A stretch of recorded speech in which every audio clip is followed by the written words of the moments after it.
Hey guys, what's up? What's up? It's your girl Jess. So I want to talk about my first time coming downtown and first time living downtown.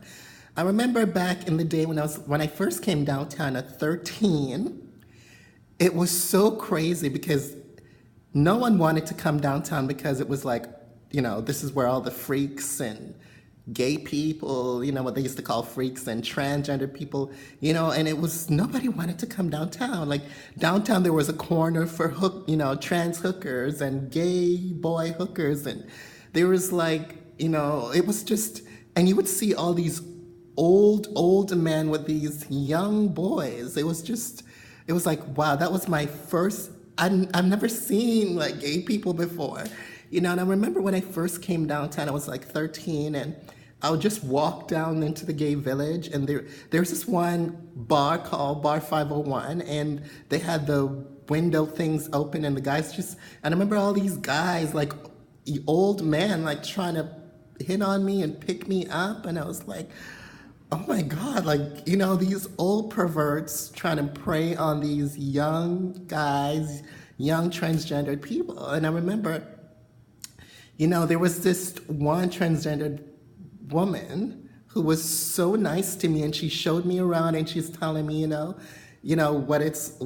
downtown was about, and everyone would call her like mother because she was, like a mother to all these people. And, it's just how downtown was compared to how it is now. If I, tell people what downtown was like back then, they would be like, oh my God. Nobody wanted to live downtown. I remember when I moved downtown, nobody wanted to live here. Nobody. Everybody was like, no, no, I ain't coming downtown. That's where all the people with drugs and hookers and gay people and freaks and all, and there was this one coffee shop that every summer people would just sit in front of the coffee shop and just gossip all days up into the middle of the night, and you would see, if you wanted to see strange things, messed up things, oh my God, downtown had it, okay? Downtown, you would see the strangest things and the craziest shit, and it was just like, oh my God, like, downtown would have this reputation, like, don't want to come down, don't live down there, it was just like, the crazy shit would happen, and you would see like people on drugs, people who are mentally ill, and see all these outrageous things. And what really bothered me was always seeing these old man with these like 13, 14, 15-year-old boys, but that was just downtown. And the one thing I never did was get myself caught up in the life of downtown, because the thing with downtown is you see all these young, good-looking people come downtown, and they get caught up in the downtown life, and after a couple of years, you know, not even a couple of years, you'd see them like a year or two later, and they look so old. I remember there was this one guy that I used to go to school with, and he, everybody was like hitting on me, and everybody's like, and I would tell everybody was transgender. He's like, no, no, no, not into that, not into gay people. Blah, blah. I remember I saw him, and he was standing on the street corner, and he looked, mind you, this guy was a little bit younger than me. He looked old. And what he was doing was trying to, hook up with guys. And I'm like, wow, this guy was not into that, and now he is. That's the thing with downtown. People get so caught up in that. And I'm so glad I never got caught up in that life, never been drunk, never did drugs. I would go to clubs. Yes, I went to the clubs, but I would always drink water and stuff, which people thought was weird. And there was all these outrageous clubs and bars like the Barn. You would see all these porn going, people getting oral sex in rooms. It was just like, wow. And I remember when I first went to live downtown, it was cheap. Okay, cheap. Now let's fast forward to about like 6, 7 years later.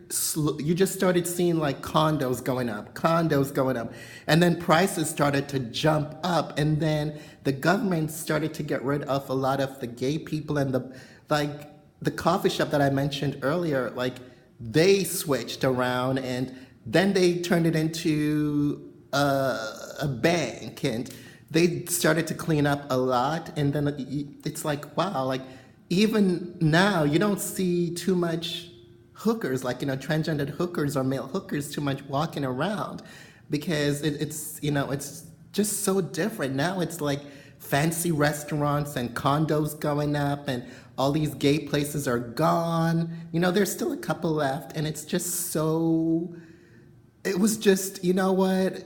That time was the most interesting time to be downtown. Because you got to see all the thing. I'm pretty sure the people that was around then, who was around in the 70s, probably said the same thing, like, oh my God, you'd have to be around in the 70s or 80s to see what it was really like. But when I was around, and, when I first came downtown at 13, it was just, it was just so crazy. I got my first Pride March. I remember how I came across Pride was, I came downtown not knowing that that day was Pride. And I was like, what are all these people doing? Where were all these strange people? What's going on? And then, I remember this guy who started, this old man, trying to like feel, like trying to talk to me. And it's like, I want to have your number. And I lived with my foster parents. I'm like, no, I don't have one. And he's telling me, oh, my youngest son is older than you. And I'm like, oh my God, like this man is trying to get with me. But that's just how it was. That's how it was. And people accepted it. Now it's just different. Now it's just pretty much businesses and condos and fancy coffee shop and, all these little fancy little things going around. And I'm not saying this is better or that was better. It's just so different. And I kind of missed how it was so lively. Yes, there was all these crazy shit happening and all these outrageous things happening, like people getting BJ, around the corner, stuff like that, but it was so lively. Like, there was lively streets and things happening all the time. And, it's just so, even gay pride is different. Okay, gay pride, it's like mostly straight people coming down here now. It's like downtown is so different. It's not as gay as it used to be. And, people ask me, where did all the trans hookers go? I'm like, I don't know. Where's all the gay guys? Where did they all go? I don't know. I don't know where they all went. I guess, as society started to accept more and more people, they just decided probably, what, just because we're gay don't mean, or we're trans don't mean we have to live in the community. Let's branch out. Which is true. Just because you're gay or trans don't mean you have to live in the village. So that's probably what happened. But it was quite an amazing experience, even without the drugs and the alcohol and shit, which I never got into. Thank you, Jesus. But you see those people now, and they're just so messed up. They're so messed up. They're so gone. They don't look the same. They've aged. They look, and it's like, you look at some of the people and you're like, oh my God, I can't believe that's, how they look now. It's because they got caught up in that lifestyle, going and sex and drugs and getting passed around by all. See, the thing with these older men, after a while, you start to get a little aged up, they trade you in for some other younger little boy. And, that's just how it was. And don't get me wrong, stuff like that still happens, but nowhere to how it used to be. It's very different. It's more quieter and more family oriented now, and less gay people and more families, just so different. So I just wanted to talk about how it was and the prices. Oh my God, to live downtown now is so expensive. Back in the day, it was cheap to live downtown. Not anymore, boo-boo. It is expensive to live down here now. Oh my goodness. Now it's like $1,200, $1,300, $1,000. If you live in someone's little freaking closet, they're gonna charge you like $1,000 to live downtown, or $1,500, sometimes $2,000. It's back in the day, it was like $400, $500, $300. Not anymore, but it's so different now. Anyways, thank you so much for watching my videos. What is going on? Thank you so much for watching my videos. Have a wonderful day. Bye.